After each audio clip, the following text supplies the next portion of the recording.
अब क्या है, एक टॉपिक रह गया है स्पेशल ज्योमेट्री करके। इसमें है कुछ नहीं, बेसिक एक्सटेंड 2-3 फॉर्मूले हैं वो देख लेता हूँ। तो पहला कि मैंने सिलेंडर का देखा था कि रेक्टेंगल से क्या बनता है, सिलेंडर बनता है।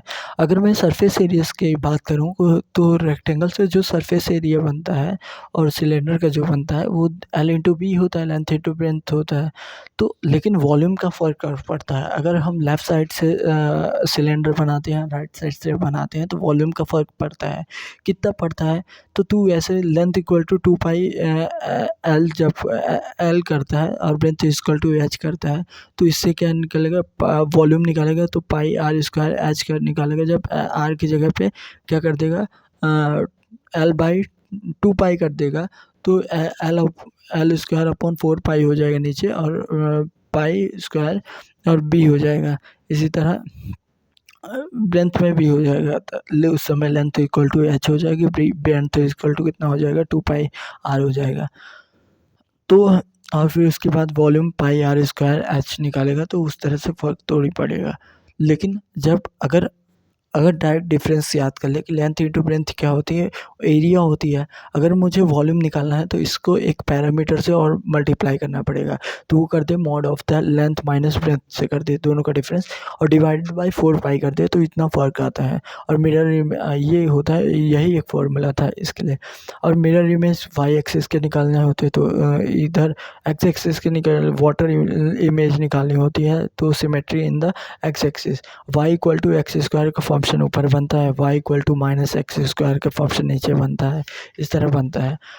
और ये जो ग्राफ वाले बनते हैं क्वेश्चंस, या किसी भी पोजीशन को रिमूव कर दिया, तो इसमें क्या करते हैं, instant of the finding the correct answer find the wrong answer. जो करेक्ट आंसर फाइंड करने के इसकी जगह रॉन्ग आंसर फाइंड करें।